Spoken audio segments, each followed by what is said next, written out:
but the discernment's coming like a thunder roll, calling back the hurting, calling back the soul, pulling sheep from the jaws where the wolves still wait. Yeah, the watchdogs of truth stand at the gate, and now the light is rising, bold and unrelenting. Discernment ministry, standing, defending, feeding hearts back to what's holy, what's living. Introducing Robin Hutchison's Red Letter Living.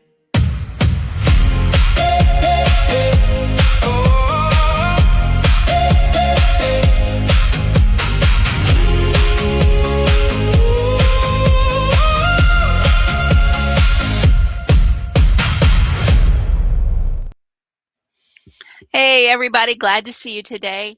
I'm going to be broaching a subject that's a little bit more on the serious side. So if you have the kiddos around you, you might want to have them go do something else today while this is on. We are going to be tackling domestic abuse. I watched a video the other day from Brother Anthony Wade on Scattered Sheep podcast. And listening to the interview of Greg Locke's ex-wife just broke my heart. So I felt like I really needed to respond to that and maybe address the issue a little bit more fully. So that's what we are going to do today. I've got some videos that I'm going to go through, some things that we're going to listen to, some things that I'm going to comment on, and then we'll go over how we really should be dealing with this. Okay, so let me get going on our first one, which is the interview with Greg Locke's wife. All right. March 3rd, and I'm with Melissa Locke and some of the caretakers from the good Cop Street Ministries. Yeah. Oh, and let me just take a moment here to thank the Gospel of Narc, because that's where I got this interview from. Except for the Good Shepherd. I knew you were So you just want to start telling me your story? I got to stop and ask questions at a given time. Sure. Okay. This all happened in the end of October, about like 4 or 5 months before that. I was going through like an emotional breakdown, I think. I'm not proud of it, but I thought I was going crazy. I just felt like something was wrong, and I didn't know what, but I thought it was me. I had said several times that I wanted to die, and then I did something really bad. I cut my arm, and I asked Greg to give me some help, but he didn't. Then I did something else really wrong. I started thinking that Greg was getting close to my best friend. Okay, if you're not familiar with the psychology of abuse, this is actually very common, where the victim will start making excuses for the abuser and will start taking responsibility themselves for the abuse. As someone who has a family member that was into cutting, I can tell you it takes a lot of mental and emotional abuse for them to get to that point. So that's saying a lot about what she's been through right at the get-go. And Greg has always been one to take people with him wherever he goes and try to be very accountable. And so I realized he was getting very close to her, but he always said it was because she was very close to me. And I never had opened up to anybody until I opened up really close to her. And if you're wondering who she's talking about, it's his present wife, Ty, who at the time was a secretary for the church and was considered her best friend. Which I will never do again in my life. So I was starting to get where I didn't trust him, which was wrong. And then Greg, I don't know how to say all this. Do you notice how he got her to doubt her own feelings of what she was feeling, that there was something wrong? She couldn't put her finger on it. And he got her to the point where she was even questioning her own ability to discern what was going on in her own home. Like 2 weeks before all this happened, Greg was starting to go back to this tree that he prayed at sometimes before, but then he was starting to go regularly. And he got to where he wasn't eating and wasn't being close to me. like we were, and I knew something was wrong. And he said, it was just because I'm getting closer and closer to God, Melissa. God is just doing something great in my life. And so one day he came to me and he told me, he said, Melissa, I told Ty that I don't want her texting or calling me anymore unless it's an emergency. And I said, oh, don't do that. She'll think it's because of me. I said, please talk to her. No, don't. I'm sorry. I shouldn't be jealous. So I didn't understand. I did it what he told me to. So he said, we're going to go to the church and I'll talk to her. She'll come to my office and you go outside and take a walk. So I did. And it took him a while. And I asked, why did it take you so long? He said, you're not trusting me, Melissa. And I said, okay, I'm sorry. And so then that night he goes, I said, what did Ty say? He said, well, she said, I know she's jealous of me no matter what she says. And I said, I'm not jealous of her job. I said, Greg, I just want to be close to you too in the ministry. All I feel like I do is take care of these kids and stay at home and do all this. I want to be close to church with stuff. What time was he coming home? 4:30 in the morning? No, not yet. So he was so the next day I went with her and we went to lunch and I told her, I said, I'm so sorry, but I really thought that maybe because I wasn't good enough that you do all this stuff for Greg, that maybe the devil would tempt him to be emotionally, mentally close to you. And she got real defensive and very upset and said again some curse words and said, why would you think that? I would never sleep with him or anything. And I said, I didn't say that. I just thought that Greg maybe get mentally close to you. And she said, well, I can't believe you would not trust me. And I said, it's not you. I promise. And I told her sorry and they made it like it was me. And that night I went home and I told Greg I was so sorry. And he said, well, you know, your relationship with her will never be the same again. And to back it up that day, she said something that I didn't put together until now. She said, Melissa, what if you did that? You know, because I said, what if I die and y'all get together? That's what I think should happen sometimes because I'm just not good enough. She goes, well, what if you did that? Wouldn't you want it to be me? Okay. I don't know about anybody else listening to this, but right there, that upsets me. She is saying something that lets me know that, yes, there was indeed something going on behind her back with Ty and Greg Locke. What kind of comment is that? And I said, yeah, sure. Just said, anyhow, that weekend, my husband preached this sermon that he went that week to the Tree Bournemore, and then that Saturday night he preached the sermon where he cried and said that God was doing something big in his life, and it was going to be heartbreaking, and people weren't going to understand, and that God was going to break him. So I asked Greg, I said, well, if this is going to be hurtful, is this going to be hurtful for me? And he's like, Melissa. And I said, well, we're both together. And I said, are you sure this is not our marriage? And he said, no, it's not our marriage, you know. And I kept asking, well, that Saturday night, he got up at 1:30 and he left the house and he never came back because he went straight to church after that. And all night long I texted him, are you okay? Are you okay? And he said, yeah, I'm just praying at this tree. I'm just broken. That day we went to church, he preached, he cried and he told the people he was going to be going through something that, you know, God was just going to bring him closer than ever. Is this Greg Locke 2.0? What does that mean? The sermon you talked about, Greg Locke 2.0. No, this is Different one. that one of the tree, about the tree. Okay. So, after church that day, we were supposed to go on a date, and his mother watched the kids. And I said, don't you want to go back home and spend some time together? And he said, no, we'll just go to the mall. I thought that was really weird. And then that Monday, he came home, and he still wasn't eating good, and he wasn't himself. And I said, Greg, are you going to be okay? He said, I'm just going through a season. Well, it's that season. And that Tuesday was Halloween. He came home. I just knew something was wrong, really wrong.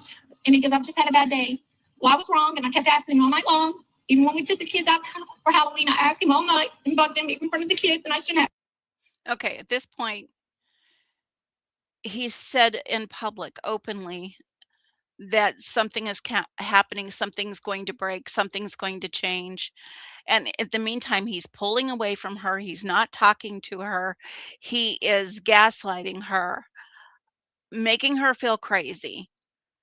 She knows that something's wrong. If that had been happening to me, yes, I'd have been doing the same thing.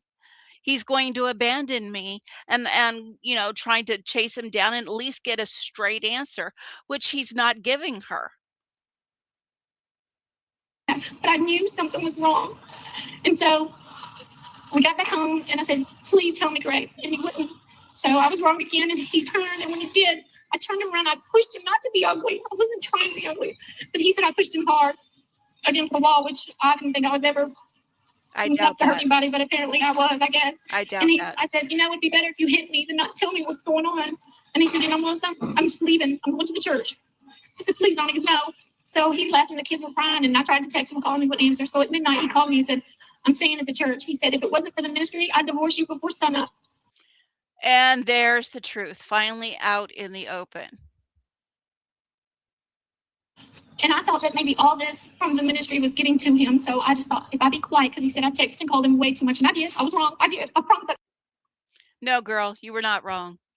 You knew something was wrong. You tried to get him to tell the truth. He played mind games with you and then left you to stew in it. And so the next morning, I called him at 5 o'clock and he said, Melissa, I just don't want you anymore. He said, I don't care if you die and we have a funeral, just shed a few tears over you. I got to admit, that point right there is where I got very angry. He had no right to say that to her. I don't care what the circumstances are. He had absolutely no right to say that. And it was nothing but pure narcissistic manipulation, which, considering that we're talking about Greg Locke, the man with huge anger issues, does not surprise me. And he said, I don't care if you take all the pills in the house. I just want you not in my life. So now he's trying to push her to take pills. People, how can you follow this man? I don't get it. I left. And he didn't think I would leave because he goes, where are you going to go? Your sisters don't want you. So I called the lady that I worked with at the children's home. And I said, Martha, can I come? And she said, yes. Well, I called my son, Hudson, who's at his grandmother's, and I said, can you give me an Uber? And he said, yeah. So he got me an Uber, and I went. Well, I asked Greg, you're going to have to come and get the kids if I'm going to, because I homeschooled, if you're going to, if I'm going to go somewhere. He really didn't think I'd go anywhere, I guess. I think he really thought I could kill myself. And so, because I've been saying it for months, so why not push me over to it? So just by that statement, what that's telling me is that he's pushed her to the edge. She said multiple times, then if you don't want me here, maybe I just need to die.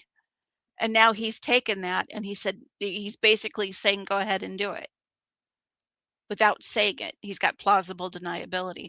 This is horrible, but this is what happens in abusive homes.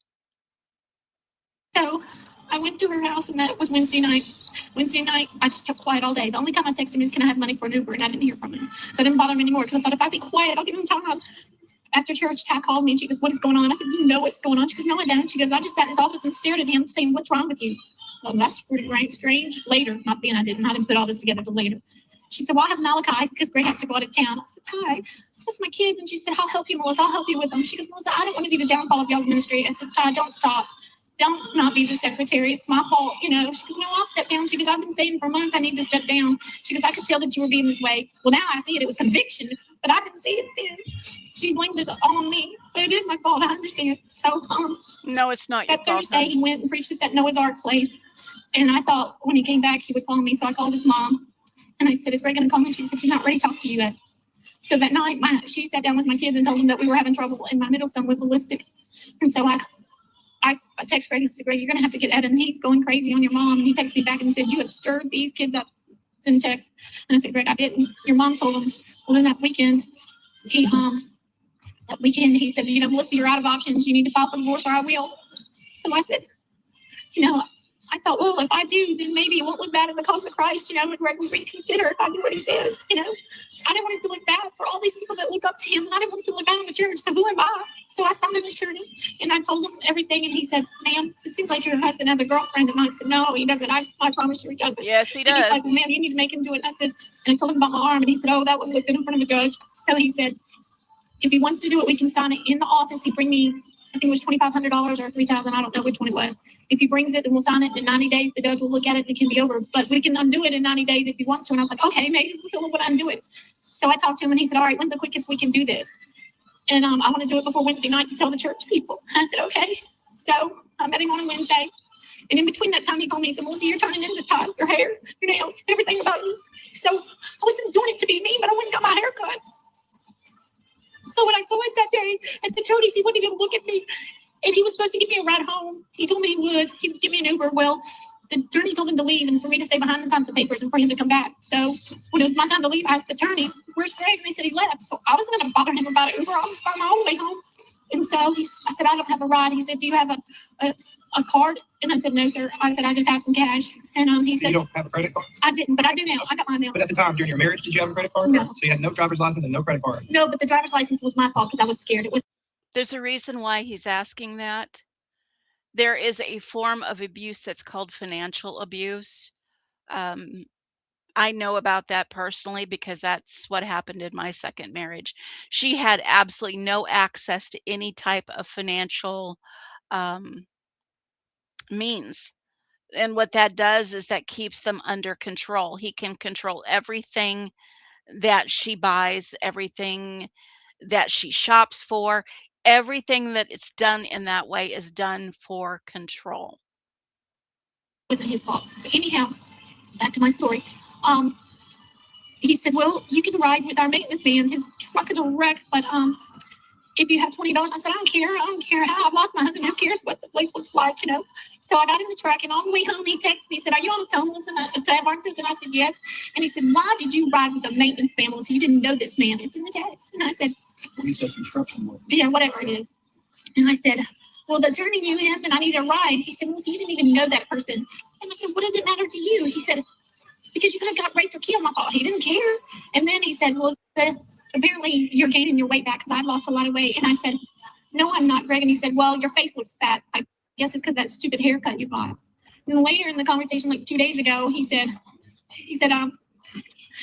this was a couple days later, he said something about my hair. He said, "That hair disgusts me more than anything." And he said, "You know, it's something I don't like. And if you have one, that's okay. But I hate tattoos." And he said, "You know what? And by the way, Melissa, F you, I got a tattoo on my arm."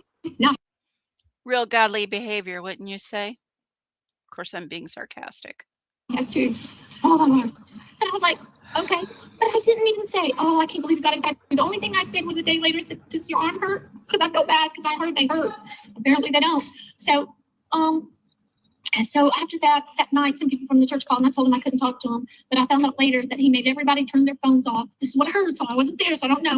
And he made everybody not say anything. But he said, "Don't talk to Melissa. This is what she wanted. She wanted the divorce. She filed for it." Yeah, I filed for it because I thought that this would help getting back. And then he told people, "Don't talk to her because she just needs time." And so then he called me and he said, "Who have you been talking to?" And I said, "Well, the Fast called me, but I told Mr. Fast I couldn't talk to him, but I did talk to his wife." And he said, "Well, who else have you been talking to?" And I Is said, Mr. Fast a member of the church? he was. He's not now. He was an elder, but he's not now. There is no elders now. So anyhow, I said, "Well, Courtney," another lady called me. Some other people would text, but I just told them I'm okay. And so I called Courtney and said, "Courtney, I can't talk." And she goes, "Can I just ask you one question?" I said, "Okay, that's it." She goes, were you forced into getting this divorce?" And I said, "I cannot answer that." Is this Courtney Benson? Yes. And I said, "I cannot answer that." So Greg called me and said, "Who have you talking to?" He said, "Melissa, the church pays for your phone, so I'm coming to get your phone. So we don't want you talking on the church phone if it, See, again, it's all about control. Now he wants to know who she's calling, and if he can't control who she's calling, he's going to take her phone so that he can control the information that's getting out and he can control the type of story that's being spun. Again, with him saying that it's what she wanted, when we know from her testimony, no, it's not what she wanted. It's what he forced her to do. for them. So I gave him the phone and he said, "Now you better tell me who you talked to." So I gave him the phone back. And so then I called him back later and I said, I didn't tell him about Miss Ass. And he goes, as soon as he left, I called him. He said, "I need you to be calling me. I need you to tell me who you talked to." I said, "Yes, sir, I am. I'll tell you before you see. I talked to Courtney and Miss Fast." And he's like, "Okay." So then he gets me another phone. And then that week, he gets into this big fight with his mom, and I don't know what happened there, but he called me and he was so mad because I had put in the divorce papers that he just can't come and go snatch the kids from Greg's mom. At that time, I thought it was safe for them to be with Greg's mom. Right now, she's right. One day she doesn't like what he's doing, and the next day she's right up underneath him. So I don't know what's going on there. One day she loves me, and the next day she's screaming she hates me. So I don't know, but leave her out of it, please. So anyhow, I've already talked to you. yeah, and it's too. One day it might be. And multiple people have said that. One day she's against Greg, and one day she agrees with him. I know. So he called me. "I'm gonna go, Melissa, and I'm gonna tear that door down, and I'm gonna get those kids." And he was cursing and screaming. Well, then Hudson calls me, my oldest son, and says, "Mom, I'm scared to death. Dad says he's gonna come, and Granny has a gun, and so does Papa have the gun." Well, I was scared to death because Greg's like, "I'm gonna tear the door down." If he tore the door down. I don't know about you guys, but at this point, I'm remembering him with that stupid little temper tantrum he had on stage, beaten to death a Barbie doll house with a Bible taped to a bat. So I understand why this woman is afraid and why his child was afraid. Do you know what? Joe would have, in a heartbeat, shot his head off. So I didn't know what to do. I was scared, so I called the police. Bad idea. Because then the next day, that night, Greg goes, I'm coming to put your things on the porch at Martha's. I said, Greg, I didn't even want to see him that night. And he goes, so then the next day he goes, Melissa, you called the police on me. I said, yes, I did, Greg. My kids were scared. I wanted my kids to know I would stand up for them. He goes, now it shows in those texts. That shows what you will do if you'll call the police on me. He goes, you better thank the Lord. The Lord stopped me. That could have ruined my whole ministry. The Lord stopped me. I'm like, going over there. Interesting. More worried about his ministry than he was about his wife and his kids. Yeah. Those are all in the text too. So then I didn't know what to do because I was going to stay and live with Aunt Martha and help her. They were looking for somebody to start taking care of her. And I asked them if I could bring my kids on the weekend. They said yes. But to bring them every single weekend, Aunt Martha said would be hard to have for 3 days on the weekend because she's 85 years old and she's got dementia and she wants to help me, but she, so I knew that wouldn't be a good idea all the time.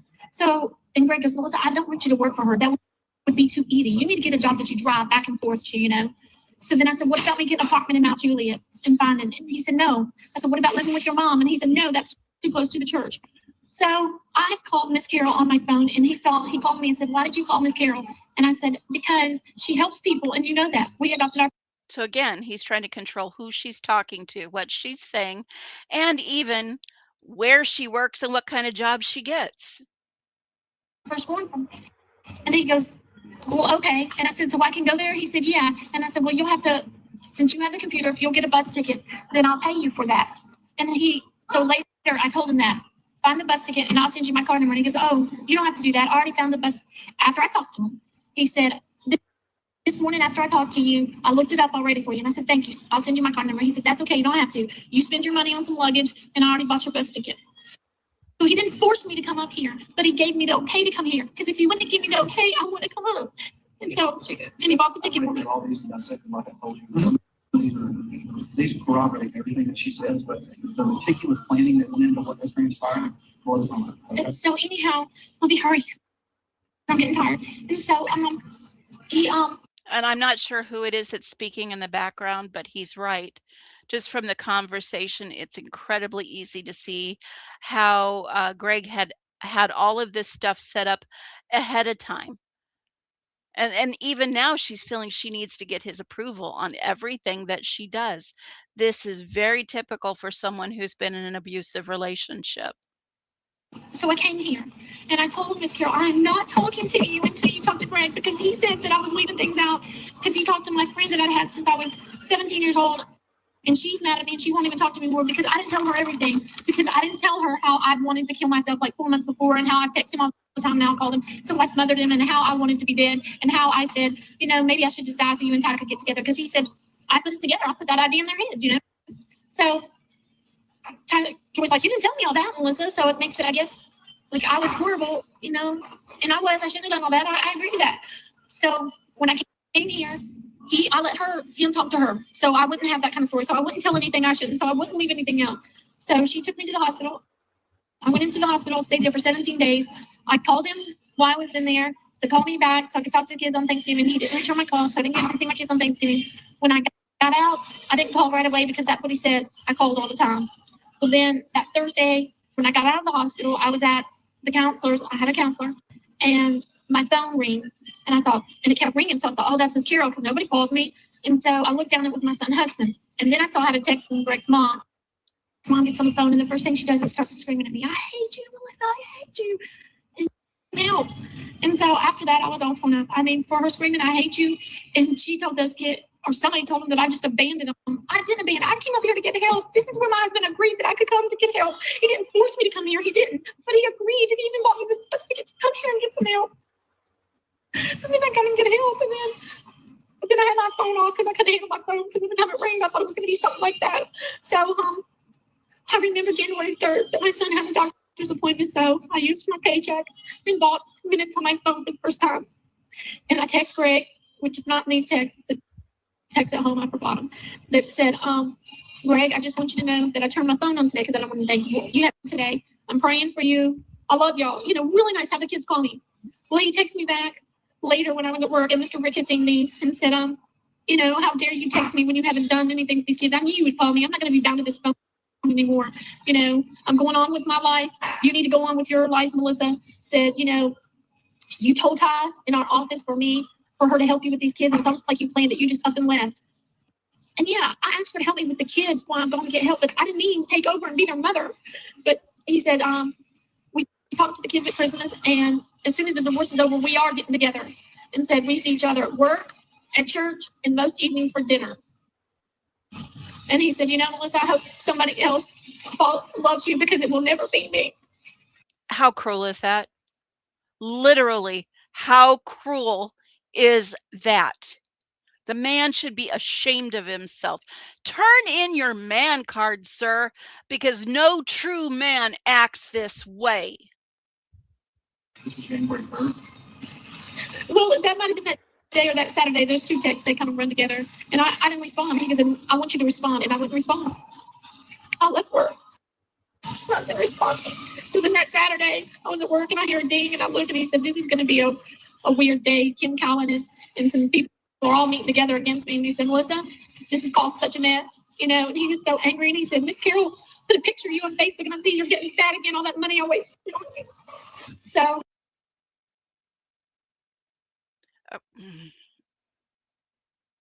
Cruel. This man is cruel beyond measure. That weekend, I just put my phone up and I didn't see it till Sunday afternoon. And then when I finally saw it that Monday morning, he had been texting saying, Melissa, you need to respond to me. Melissa, Malachi's trying to call you.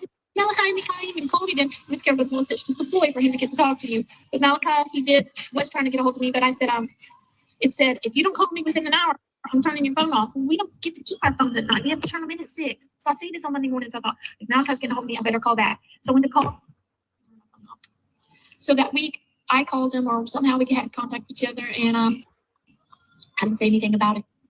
I just didn't bring it up. And Greg said, oh, by the way, Melissa, if you want your phone turned, he tried to be nice. If you want your phone turned back on, to send it back to me. And I said, that's okay. I don't need it. He went, I don't need it. I don't need his stuff anymore. The phone's in there. You can have it back. I tried to keep quiet this whole time, not even call the kids much because I don't want to hear any bad stuff. So I've sent them letters and packages. I found out that they had only gotten my Christmas package until recently. I finally now started sending Judy. Now they get them. But before that, all they got was my Christmas packages. They weren't getting my other letters. Receipts where we mailed them, sent them special delivery. I have asked Greg over and over again, please, Greg, can we reconcile? Please. And the last time I asked him that, he goes, please stop calling me every 2 weeks asking me that. He said, Melissa, stop. I said, but Greg, I still love you. I tell him every single time. And then for Valentine's Day, I sent him a Valentine's Day card. And so the last time that I heard from him on the phone, he was furious because you did that article about the Havens. He was furious about it. And he said, Melissa, it doesn't matter how bad it looks, I'm getting an attorney and I'm going to file for divorce. And sure enough, he has. So can I ask you some questions about the church and that relationship? So I've heard that there were elders at the church and they quit. Who appointed the elders? My husband. I guess my husband and Jared. I guess Jared did too. I don't know. I know my husband did. Jared's evil. Who's legally in charge of the church's property and operations? Jared, I guess. Jared and Greg. There's no one else. So is there an oversight board of elders or deacons over there? There was elders. I don't know if there's any left or not. I don't know. And I don't know, so don't quote me on that because Greg would say, you don't know, we keep her out of that. He's out of everything. Do you know if the congregation is able to vote? No. At church, so No, there's no voting. And people know that when they join. No, but I even told Greg, I said, Greg, you've had an affair with her. I'm not saying you slept with her, but you saying that you're going to have dinner and you're already going to get together with her after our divorce, that is, you don't decide that you're going to love somebody in 8 weeks' time. He goes, no. I said, no, now I see it. That's why I was going crazy because I saw it. And y'all knew that I saw it. And that's why y'all planned that it was me that, Weeks ago, he was on Facebook. She's absolutely right. He was divorced and his divorce papers were on. And I called him and I said, Greg, you forgot that our divorce doesn't finish for 90 days. And plus I did divorce. And he goes, no, I got papers that the divorce is over. I said, yeah, the divorce is over means no more in existence. He said, oh, now I went online. I said, well, I didn't know you were going to go online and do that. I did that.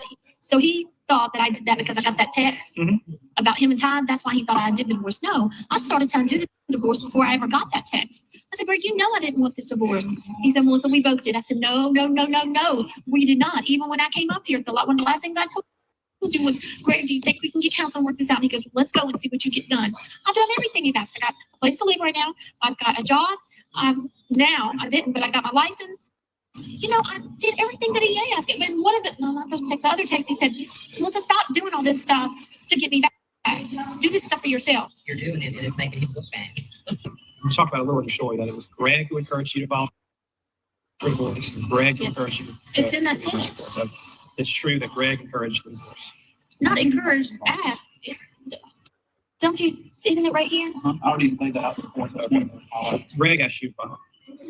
He basically told her in that text, well, not basically, it says that it would be a 90-day period, basically. So he tricked her into signing the document in order for her to get quote unquote help or better. Mhm. And then that way his plan of action can go into place and he can shuffle her off. Okay. And the divorce papers say irreconcilable differences. Yes. Is that the real true reason? We didn't know what else to put. What else do you put? The divorce papers would it have been true for you to say infidelity was the reason? No. But knowing what you know now. Knowing what I know now, yeah, he wants to be with her. But I can't prove it. I don't know that. I don't think he ever had sex with her. I don't. I still don't. I just don't think Greg can stoop that low. I But think I he do gives think him that he, far too much credit. Wanted her. I do now, yeah. Okay. I do know that now. Why would you in 8 weeks later? You know, come on. Or she wanted him. But I still don't think they're like doing that. That just, they know that's wrong. That's black and white. There's just no getting around that. Has Greg ever been physically abusive with you or any of the kids? He's not with the kids. But he has hit you? Okay, just because somebody hits you like 2 times does not mean. Listen, If a man Yes, it does. If he's ever raised a hand against you, which you've just indicated that he did, yes, it does. It means he's abusive.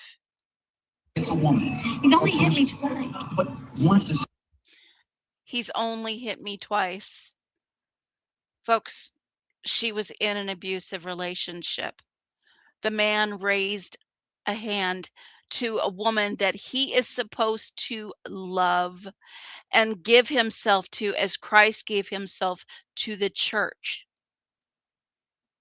too much. Melissa, you understand that. Since I've heard about your story, with kids, but if I was to ever hit my wife, it'd be my fault, not hers. Even if she yelled at me, even if she cussed me, it'd be my fault because I'm to give myself That's up right. to her like Christ loved the Yeah, but church. There you go. That was a long time ago. So he hasn't done that. The only thing recently this summer he got mad at something, and it wasn't something I did. I was Do you notice how she's creating excuses for that?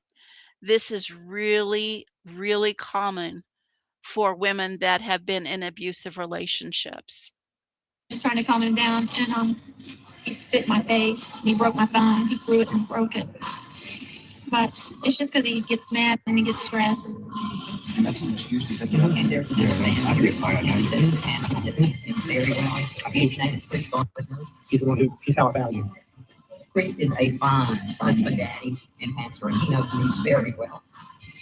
And he also knows Greg Locke, and he's great. And he's so But mad. Greg's not always like this. It's just when he gets upset. Not everybody is. I'm at my worst when I'm upset too. But there's too far. Every man has a stressful job. My son has problems getting very angry at me, very ugly, and that's why he needs some help. I hope he gets it. But Melissa, what I want to tell you is, pastor, you know better than I do, but pastor's probably one of the most stressful I know, jobs so you that's can why I have. excuse it. And the Bible says for any man to be an elder, because elder, Baptist, pastor, same thing, elder, pastor, that he has to not be quick to anger. He has to not be pugnacious. He has to be a good manager of his own household. That's right. No one can ever say, because this is God, this is what God's word No, but says. he'll say that. I just This is a man that not only does not qualify to be a pastor according to the word of God, but now he's calling himself an apostle. he's gonna say it's all my fault. That's okay. Everybody He says knows that. he's gonna be more mad at me now because he even said yesterday, "Don't talk to him." He's gonna want me more dead now. And he even told me before to take my rings off. He's going to want me even more dead now. Well, listen, he's done everything he knows how to do to hurt you. And I'm with you far too much on it. It's And not he's over told- with yet. Well, he tells you that it's over. over every time he talks. Melissa hangs the phone up with Greg, I love you. He screams, it's over, it's over. But maybe if somebody talked to him, just told him, maybe you Greg forgot. talked to him a hundred times. Greg and I talked again this morning. If he's not going to listen to somebody like that, ask him, Jason and the guys that talk to him, that he just discarded like he did you, he's not going to listen to anybody else. I've talked to Jason, talked to the elders. Looking from the outside in, I So see, just say that I brainwashed y'all and just told you my side of the story. Melissa, I have a master's degree in Christian apologetics from the New Orleans Baptist Theological Seminary. I have a master's degree in accounting. I have 2 graduate degrees. I run a plant with a $10 million budget that I make by myself. Nobody is going to believe that a housewife that I've met one time brainwashed me. I'm not scared of any internet pastor saying bad things about me. That's why I'm here. That's why I do what I do to help Oh, you. but I texted one. Like today, the world standard is different than our standard. I've talked to was it Fox Channel 5 maybe when they came out. It's mysterious. Tennessee. I've talked to the religious writer of Tennessee, and I forget the girl's name. I've talked to the Fox Network, the local people who came up with a mysterious black man that nobody's ever seen. That viral video. I've talked to Alex at CNN. And the story for the secular media is the same. Unless they do anything illegal, it's not a story. If they have an affair, it's not a story. Unless they rape somebody and that's illegal, it's not a story. If somebody is utterly unqualified to leave their home and be a pastor and hits their wife, or not hits their wife, it's not a story. But if they hit a woman, that's something CNN would say, oh. I want to ask you a question. Since this is the first time I met you, we just talked yesterday. Yeah, but he'll come back that I hit him that night. Well, hold on. Did you know anything? Have you found out things that you did not know today? That he hit her, I didn't know that. People have been calling me and telling me what happened. And No, Melissa, he didn't slam me. men who abuse women act like this. Judy can tell you better than I, or Carol can tell you better than I can, because that's who she works with. But you hit a woman, you make her feel like she's not good enough. And you know what? I bet $1 million he'll hit Ty too. No, he won't. She'll knock him flat. Oh, no, he won't. She'll knock him flat down to the ground. They're both just alike. That ain't going to happen at all. Melissa, She'll knock him flat down to the ground. why do you still feel the need to? Well, it only happened twice, and it was such a long time ago when he was under so much stress. Now, Was it when you was a pastor of Global Vision? yeah, sir. The pastor's a shepherd, Melissa. He's not just responsible for his own life and his children, but for other men Yeah, but and their that happened children. such a long time ago. You don't want to bring up people's past. You know, now Okay, I want to address that. Yes, you do. Yes, you absolutely do. With anything like this where they have no self-control and they harm other people, you absolutely do. This isn't something minor that you've gone through forgiveness and reconciliation and then you move on and it's all done and over with. This is something that's incredibly serious that can lead to, even in some instances, to death. You take this seriously. It doesn't get swept under the rug and it doesn't become part of the history that's never looked at again. This is one of the main reasons why we have so much of this nonsense in the church today.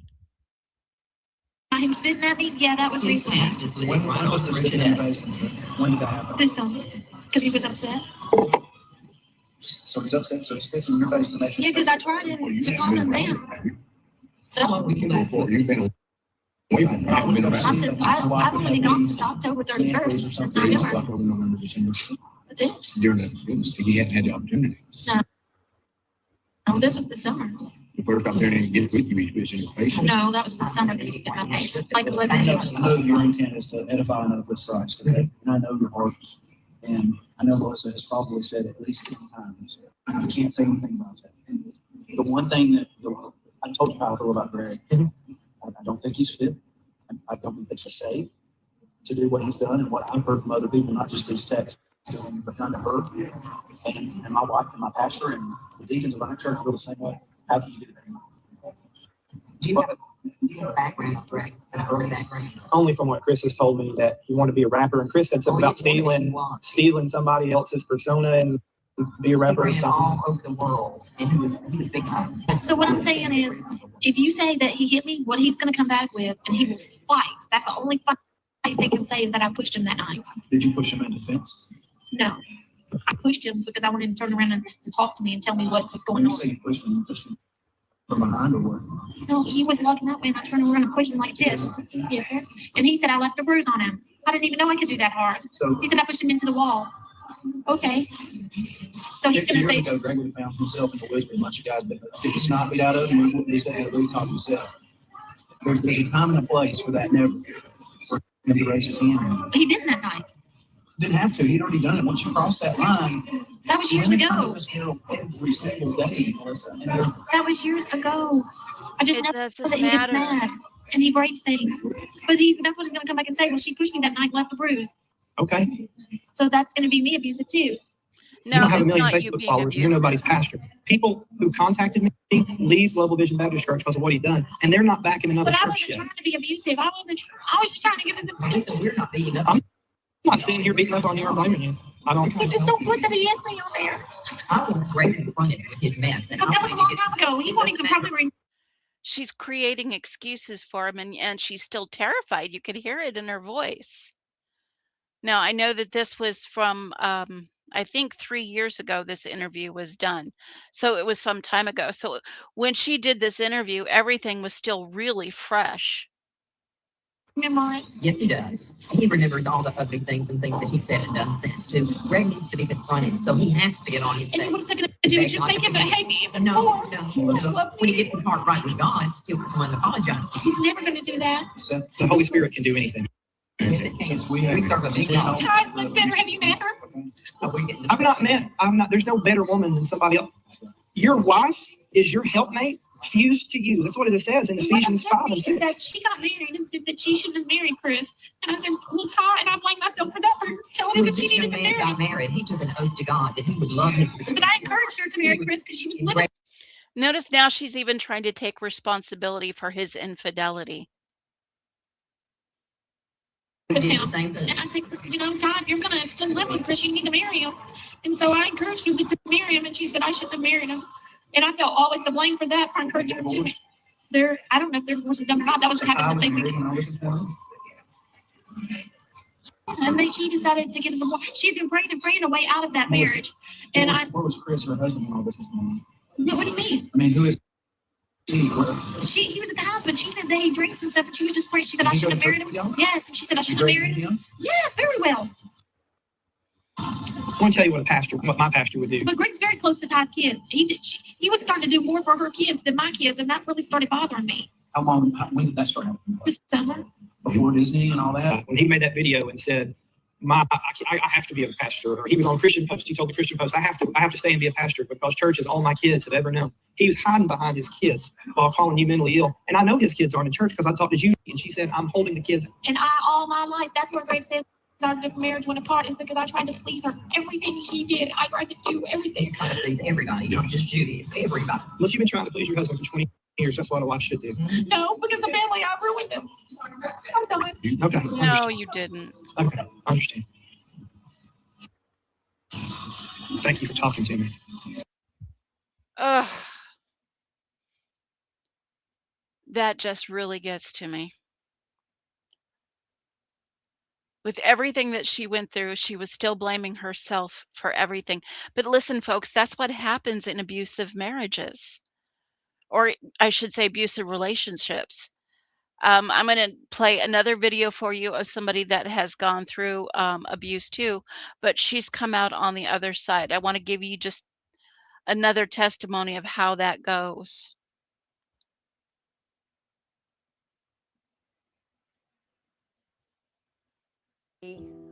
To bestow on them a crown of beauty instead of ashes. If I can That is awesome. Awesome. Awesome. She's right. There is hope. There is absolutely hope. But you have to take that first step in getting out. Let's do a little bit of a search here.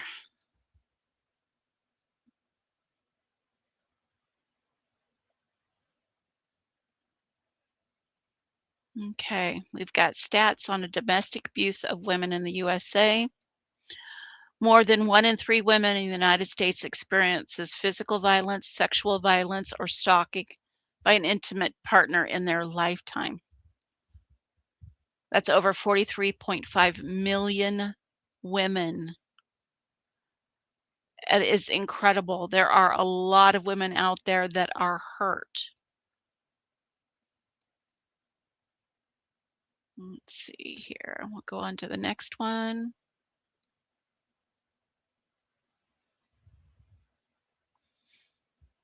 All right, we're looking at signs of domestic abuse. Let's go back up to the top on this one. All right, gaslighting. Manipulative behavior designed to make you doubt your own memory or your perception of reality or sanity. I see that a lot in abusive relationships. Emotional abuse involves a persistent, deliberate pattern of behaviors used to manipulate, isolate, or control someone's self-worth and independence. These are the 7 core signs. We just read gaslighting. Isolation is a big one because they cannot control you until they get you isolated. They isolate you away from friends, from family, from any type of connections you would have that would help you maintain your independence from them. Degradation and put downs. Criticism, name calling, public or private humiliation intended to chip away at your self esteem.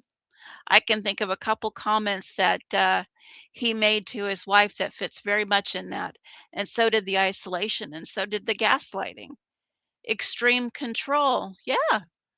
Micromanaging your decisions, monitoring your whereabouts, checking your devices without permission, or controlling finances. Blame shifting, twisting arguments so that you are always held responsible for the abuser's poor behavior or the relationship's issues.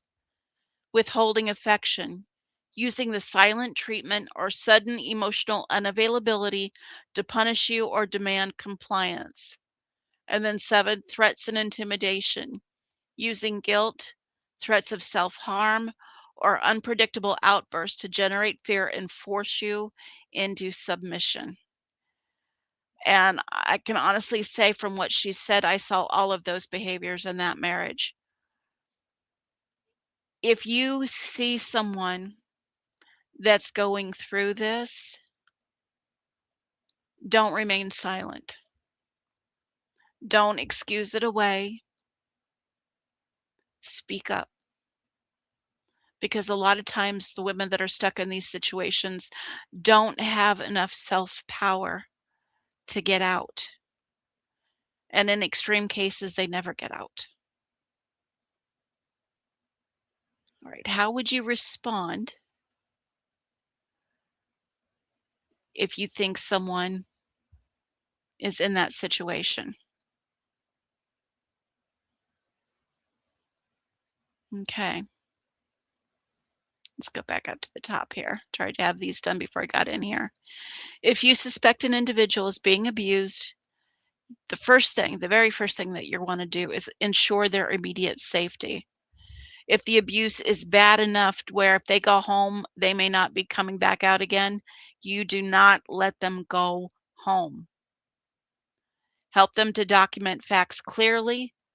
Report your concerns to the proper authorities without investigating or confronting the suspected abuser yourself. That is so incredibly important because you don't know the level of abuse that's been happening in that home, and you don't know what that abuser is capable of doing. Ensuring safety and responding, you protect life, call emergency services immediately if the person is in urgent danger or needs medical help. Make sure that you're listening to them, actively listening. You don't interrupt them. You let them know that they're being seen and that they're being heard and that you are a safe place for them to be able to speak what they need to. Don't do any of the investigating on your own. You leave that to someone else to do. And don't ever, ever confront the abuser. Like I said, you don't know what they're capable of doing. I wanted to bring this to everyone's attention today because that video really got to me. My mother was a therapist for 20 plus years working with victims of domestic abuse. She started the first victims assistance program in Peoria, Arizona. So this was something I actually got to see a lot as I was growing up. It's real. It happens. And I wish I could say that more of the churches have handled it responsibly, but I've seen too many ladies that came through the program that were encouraged to go back into the abusive relationship because that was appropriately submitting to their husband. Please don't do that. We had one lady that was told that, and she never returned back to the program because she went to be with the Lord shortly thereafter. Folks, this is serious. It's incredibly serious. And I want to encourage you, sisters, if there's anybody out there going through that, the Lord's with you. Find your strength. You can call the national hotline. Let me look that up for you while I'm doing that. There's a national domestic abuse hotline that you can call, and they will link you up with local resources. The number is 1-800-799-7233. That's 1-800-799-SAFE. It's open 24/7, 365. They will get you to where you need to go. You do not have to walk through this alone. You do not have to stay in it. Leave. Nowhere does our Lord tell women that they have to stay and be beaten and abused. I love you, my sisters. Look out for each other. And just know that the good Lord is watching over you too. Everyone, have yourself a great day today. Watch out for each other. Love each other. Be the light that you want to see in the world.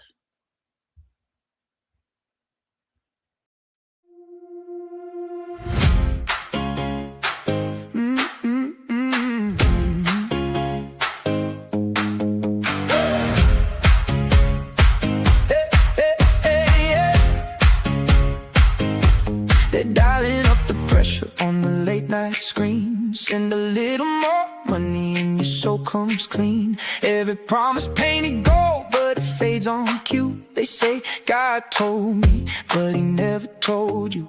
Shaking down the lonely with the counterfeit light.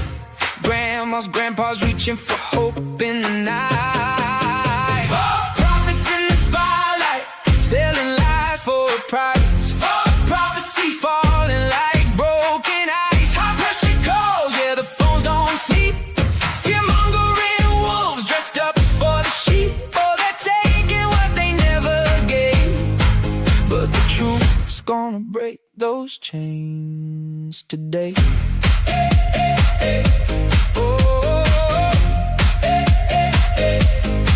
They promise healing if you pay that seed, but the only thing growing is their greed. Broken dreams in the gutter where their words collide. They smile on camera while they pick pockets dry, but there's a stirring in the crowd, something waking inside.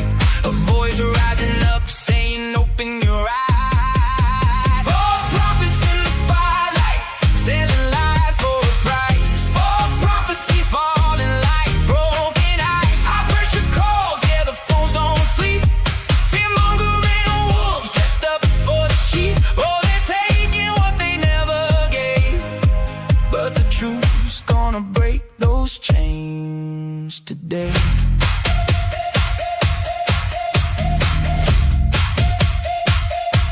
But the discernment's coming like a thunder roll, calling back the hurting, calling back the soul, pulling sheep from the jaws where the wolves steal away. Yeah, the watchdogs of truth stand at the gate, and now the light is rising, bold and unrelenting. Discernment ministry, standing, defending, feeding hearts back to what's holy, what's living, introducing Robin Hood watch it sends red letter living.